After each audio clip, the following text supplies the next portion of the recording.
여러분 오늘은 월요일입니다. 지난주 금요일에 제가 아주 중대한 수술을 하는 바람에 하루 쉬었죠? 미안합니다. 오늘은 목표에 대한 이야기를 할 거예요. 목표에 있어서 가장 중요한 것이 뭘까요? 자, 의미 있는 목표와 의미 없는 목표, 이거를 구분 짓는 요소가 있습니다. 그게 뭘까요? 바로 결과를 바꿀 수 있냐 없냐, 그리고 뭔가 삶의 변화가 있었냐 없었냐, 뭐 이런 얘기라고 말씀드릴 수 있을 것 같아요. 제가 평소에는 굉장히 딱딱 떨어지고 뭔가 논리적으로 또는 숫자로 이렇게 설명하는 거에 익숙한 저지만, 오늘은 조금 다른 각도로 목표에 대해서 이야기를 하고 싶어요. 여러분들 회사 생활하는 데 있어서 가장 어려운 게 어떤 걸까요? 여러분들이 목표를 설정하는 데에도 영향을 주는 거, 여러분 회사 생활에도 영향을 주고 여러분 삶 자체에도 영향을 주는 거, 바로 여러분의 멘탈일 겁니다. 그래서 오늘은요, 여러분의 멘탈을 잡기 위해서 멘탈을 관리한다 그러죠. 뭔가 내가 원하는 대로 되지 않고 내가 생각했던 대로 되지 않을 때 나는 어떻게 멘탈을 관리해야 될까, 이 멘탈에 대한 부분을 이야기하려고 해요. 저에게 많은 분들이 이런 질문을 해요. 니 형님은 어떻게 그렇게 항상 에너지가 넘치냐, 슬럼프 없냐, 슬럼프, 그리고 슬럼프에 빠졌을 때도 어떻게 하냐. 그리고 항상 저는 대부분 그걸 잘 이해를 못하는 거예요. 아니 지금 슬럼프 빠질 시간이 어디냐, 목표를 향해서 계속 전진을 해야 되는데, 이 목표를 달성하고는 그 다음 목표가 나오고, 그 다음 목표를 해결하고 나면 그 다음 목표가 나오고, 막 이런 굴레라고 해야 되나요? 계속해서 성장해야 될 제목들이 계속 보이는데 어떻게 그럴 수 있냐. 제가 이렇게 얘기하면 많은 분들이 되게 뭐 이상한 사람이다, 저 사람은 뭐 외계에서 왔냐, 뭐 저런 사람이다, 뭐 이런 얘기들을 제가 많이 듣습니다. 그래서 오늘은요, 특별 게스트 한 분을 모셨습니다. 저와 함께 일하면서 커리어 마스터의 담당 PM이에요. 커리어 마스터라는 직장인들의 어떤 일잘러가 되고 회사 생활에 완전 변화를 이끌어내는 어떤 그런 커뮤니티를 저희가 하고 있는데, 내년 1월부터도 새롭게 시작하니까요, 관심 있으신 분은 아래 더보기란과 고정 댓글에 있는 이 링크를 따라가 보시기 바랍니다. 자, 근데 어쨌든 오늘은 그 프로그램에 대한 소개는 아니고요, 그 프로그램을 운영하면서 가장 목표 관리를 열심히 했던 분이 있어요. 바로 동글님입니다. 저희 회사의 이제 전략기획자이기도 하고요, 커리어 마스터의 PM, 그리고 바로 이 채널 이영TV에서 퇴사한 이영으로 오게 됐던 이 채널을 최초에 기획했던 분이기도 합니다. 이분이 굉장히 똑똑하고 일도 잘해요. 그런데 이분이 저랑 일을 하는 과정에서 계속해서 본인의 기획과 생각이 안 맞는 우여곡절을 경험하게 됩니다. 제가 지난주에 이분하고 미팅을 하다 보니까 너무 내용이 좋은 거예요. 그래서 당신의 그 스토리를 그대로 영상에 올렸으면 좋겠다. 그 영상을 찍었는데 이게 아무래도 유튜버가 아니다 보니까 이게 좀 각도나 이게 좀 조명이 안 맞아요.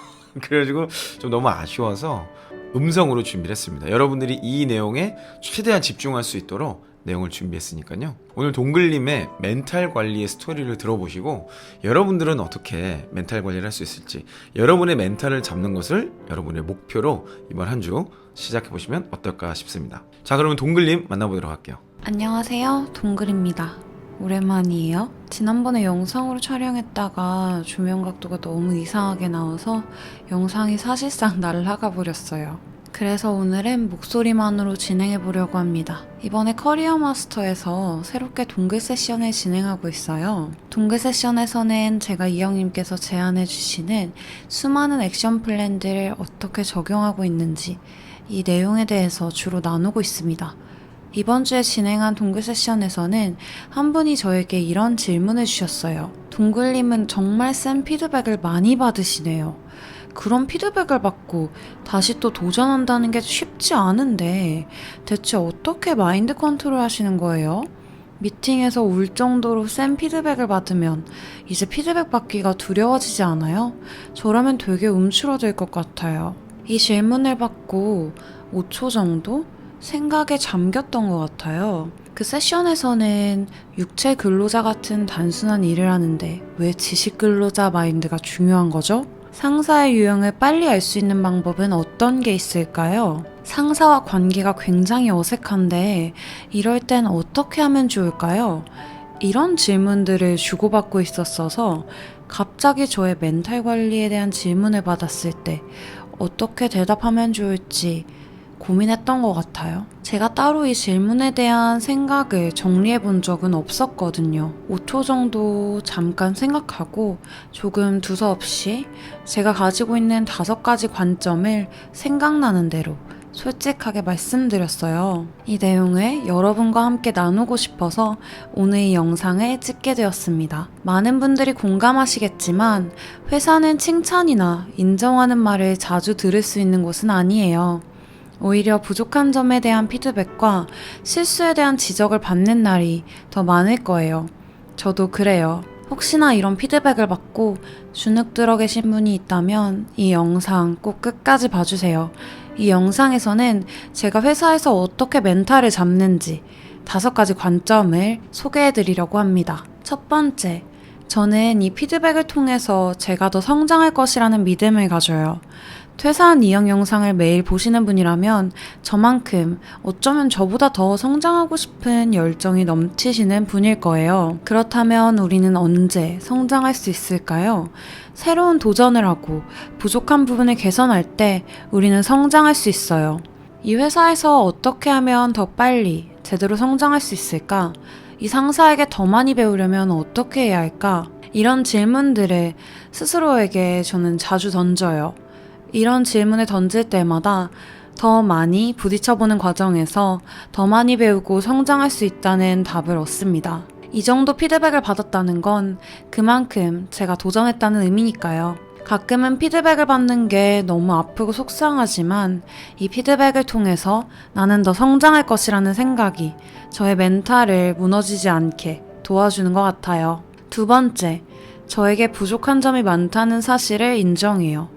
10년, 20년 한 직무에서 일을 했던 사람들 눈에 저의 수준은 엄청나게 낮아 보일 거예요. 그리고 그건 당연한 거죠.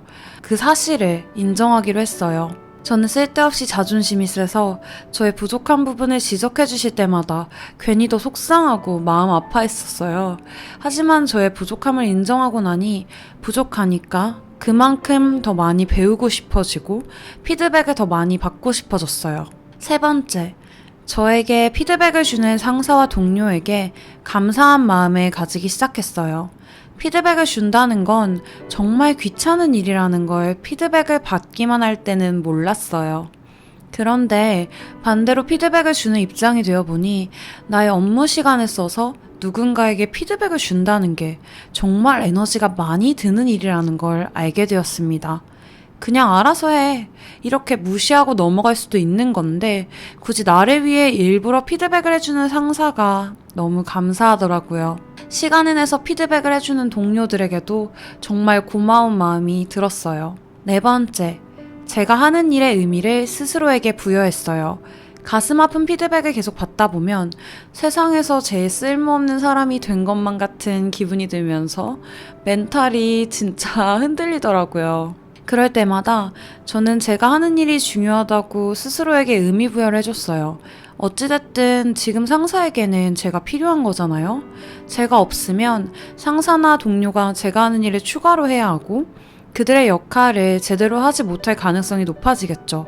아무도 제가 하는 일이 중요하다고 이야기해주지 않았지만 저는 제 역할이 중요한 이유를 찾았고 스스로 의미를 부여했어요.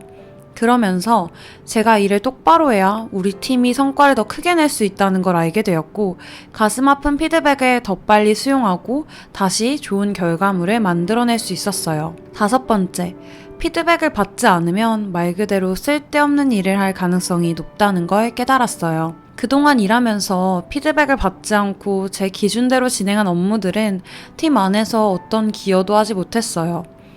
피드백을 받지 않고 제 머릿속에서 나온 대로 만들었던 서비스들은 고객들에게 어떠한 가치도 주지 못했고 냉정하게 외면당했습니다. 이제는 제가 하는 일이 낭비 업무가 되지 않도록 상사와 팀원들에게 중간중간 피드백을 꼭 받아요. 제가 만든 서비스가 고객들의 삶에 정말 의미 있는 변화를 만들어낼 수 있도록 고객들에게도 피드백을 자주 받을 수 있는 프로세스를 만들었어요. 사실 일하면서 피드백 받는 횟수를 최소화할 수 있는 방법은 정말 많아요. 사전 보고 안 하고, 중간 보고 안 하고, 일을 잡고 그냥 뭉개면서 상사나 팀원이 피드백해줄 기회를 다 차단해버릴 수 있죠. 이렇게 피드백을 안 받고 일을 뭉개고 있는 사람과 피드백을 받으면서 깨지고 속상해하지만 다시 기획하고 도전해서 또 피드백을 받는 사람이 1년 후 얼마나 큰 수준 차이가 날까요? 상상해보시면 좋겠어요. 그동안 저는 정말 수많은 피드백을 받았습니다. 그리고 이 피드백을 받지 않았다면 지금의 저는 없다고 확신할 수 있어요. 하지만 여전히 피드백을 받는 건 피하고 싶은 일이에요. 사람 마음이라는 게 그런가 봐요. 저는 이 영상을 찍는 것도 사실 한참 망설였어요. 그냥 가만히 있으면 피드백 받을 일도 없고 편하잖아요. 영상을 올리고 피드백을 받고 조회수와 댓글을 신경 쓰는 거 굉장히 두렵고 불편한 일이에요. 그런데 이제는 이런 두려움이 느껴질 때, 아, 내가 또 도전해야 되는 순간이 왔구나. 이런 생각이 들어요. 불편함이 없다면 성장도 없으니까요.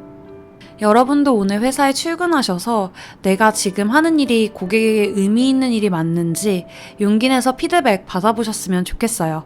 기회가 된다면 다음번에는 영상으로 찾아오겠습니다. 감사합니다. 네, 여러분, 동글님의 스토리가 여러분에게 좀 힘이 되셨나요? 새롭게 한 주를 시작하는 오늘, 여러분들의 멘탈은 어떤가요? 여러분들의 멘탈이 더욱더 강해지고 성장할 수 있는 여러분만의 노하우를 정리해보세요. 여러분만의 도전을 계획해보세요. 그 기록이 이번 주 여러분을 인도해 줄 겁니다. 네, 저는 계속해서 여러분의 멋진 커리어와 함께 하도록 하겠습니다. 내일 아침 6시 만나요. 이상, 이영이었습니다.